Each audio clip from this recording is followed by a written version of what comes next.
Before chess conquered Europe, Vikings had their own strategic board game called Hnefatafl. This fascinating game of kings and warriors wasn't just entertainment, it shaped military thinking, reflected Norse culture, and left a lasting mark on gaming history. Let's travel back to the misty fjords of Scandinavia, where Hnefatafl first appeared around 400 AD. Archaeological finds show the game spread across all Norse territories, from Ireland to Ukraine. The game board, made of wood or stone, featured a grid pattern with special markers for the king's throne and corner spaces. Players used carved pieces representing the king's defenders and attacking forces. What makes this game special is how it mirrors Viking society. One player controls a king and his loyal guards in the center, while the other commands attackers trying to capture the king. Unlike chess, where both sides are equal, Hnefatafl creates an exciting, uneven battle that truly captures the spirit of Norse raids and defense. Let's look at how Hnefatafl was actually played.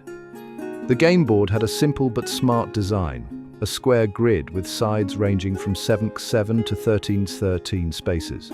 In the middle sat the king's throne, while the four corners served as escape routes. The defending side had their king piece and 12 guards dressed in white.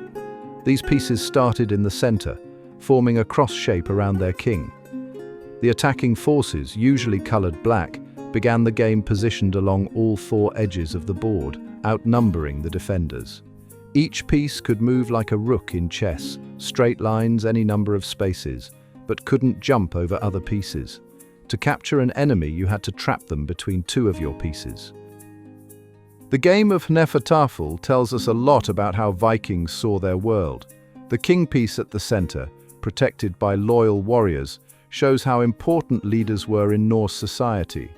This setup mirrors real Viking communities, where chieftains relied on their trusted warriors for protection. The attacking forces represent the constant threats Vikings faced from rival groups. Even the way pieces move on straight paths reflects Viking battle tactics, where warriors would form shield walls and advance in lines. The king's goal of reaching the corner spaces to escape shows how Vikings valued clever strategy over brute force. When a leader was in danger, sometimes the smartest move was to retreat and fight another day. The uneven match between attackers and defenders created the same tension Vikings felt in real battles. The Vikings weren't just raiders, they were traders too, and their ships carried Hnefatafl across Europe's busy trade routes. From bustling ports in Dublin to markets in Constantinople, merchants and sailors spread this game wherever they went. Archaeological findings show Hnefatafl boards in surprising places: English monasteries, Russian trading posts, and even sites in modern-day Turkey. As Vikings settled in new lands, they taught locals their favorite game, creating lasting cultural connections. The game became so popular that Anglo-Saxon texts mention it alongside important social activities.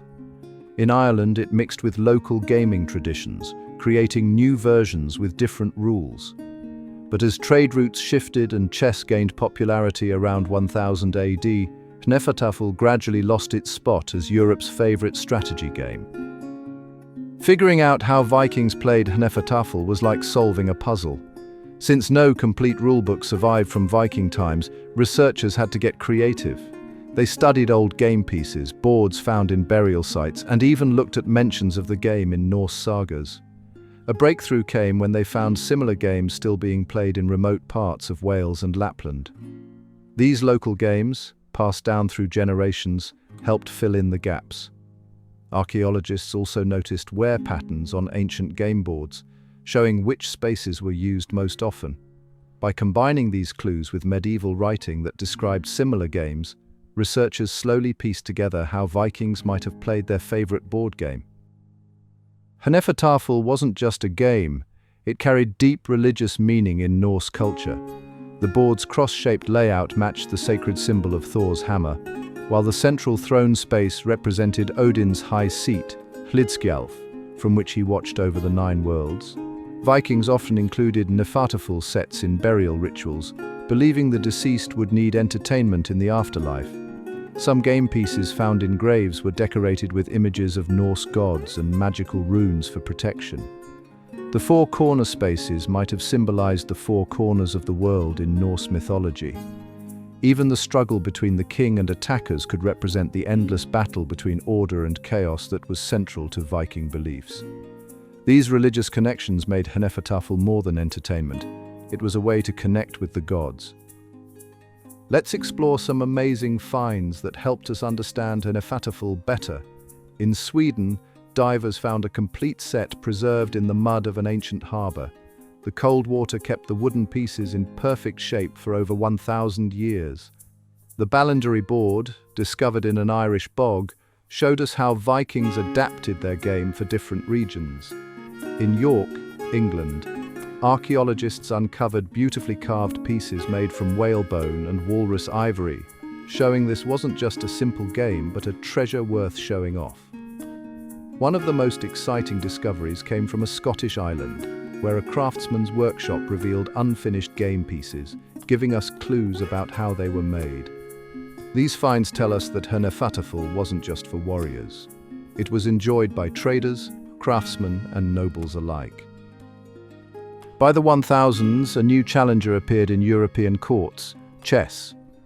Coming from India through Arab traders, chess brought fresh excitement with its equal armies and different peace movements. While Hnefatafl was deeply rooted in Norse culture, chess offered something new and exotic.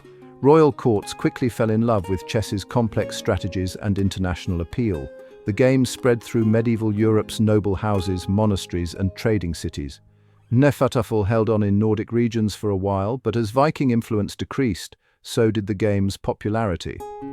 By 1200, chess had become the preferred game of kings and nobles, while Hnefatafl survived mainly in remote areas where Old Norse traditions stayed strong.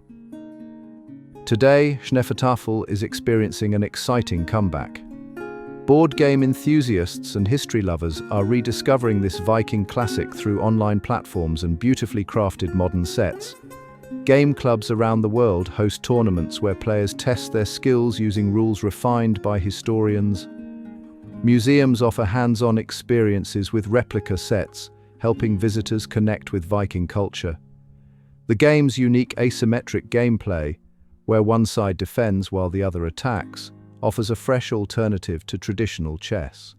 Modern craftspeople create stunning boards using traditional materials like wood and stone, while phone apps make the game accessible to anyone curious about Viking strategy.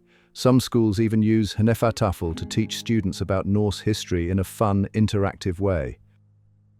The influence of Hnefatafl reaches far beyond its time, shaping both gaming and military strategy.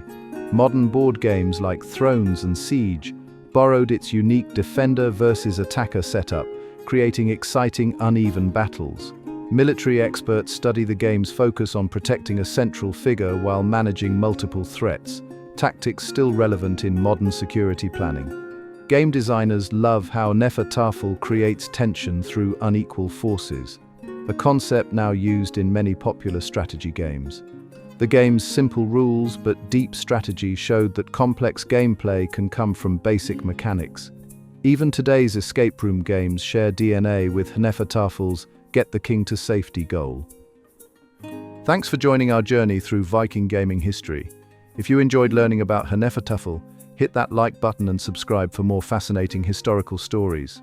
Share this video with friends who love gaming or Viking history.